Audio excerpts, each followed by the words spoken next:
The Constitution has some distinct characteristic modes of solving problems before it even gets to defining institutions. And you can actually see these at work in the convention as well as in the ultimate document that it produced.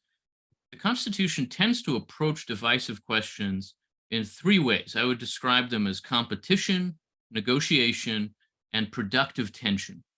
Competition is straightforward. The Constitution over and over sets up competing power centers that are trying to win more power for themselves or trying to resolve problems in their own way, but none of them has enough power to do anything on its own. And so they constantly have to compete with each other.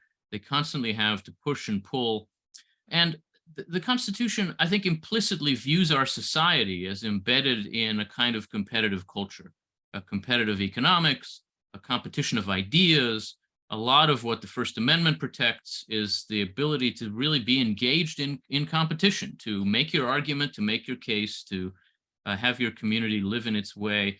And competition over and over is one way that the Constitution solves problems. Another is negotiation, which I think is really at the center of how the framers thought about American political life. These competing power centers, because they can't make one another go away, have to deal with each other. And over, the Constitution takes competing factions, takes sides of disagreements, and says, you have to deal with each other, literally make deals with each other. And at the center of the system is the Congress, which is fundamentally an arena for negotiation, for working out differences by bargaining. The third of these, which I call constructive, productive tension, is maybe the least familiar, but I think it's awfully important. And it's basically a way in which the Constitution takes competing options, seemingly opposite alternatives, and embraces both at the same time to resolve a problem. So, for example, should the design of the Congress represent the small states or the large states? Should we have a Congress that gives states an equal vote or based on population? The answer of the convention was yes, both at the same time, even though these are actually competing ways of thinking about the character of the republic. Is the president of the United States basically a glorified clerk who just administers the government that Congress creates? Or is the president a head of state, an elevated person who represents the nation in the world? The answer is both. The president of the United States, a very unusual and really unique kind of office in the world, is both a clerk and a statesman at the same time. Are we a confederation of states or are we a national government?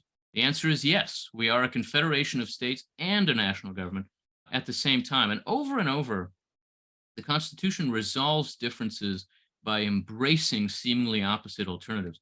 And I think this works in conjunction with competition and with negotiation to create a political order that is all about resolving differences. That, in a sense, what it means to say that we embrace opposites, that we aim for this kind of productive tension, is to say that the Constitution left some really big questions unresolved and left them open for generations of Americans to keep arguing about forever.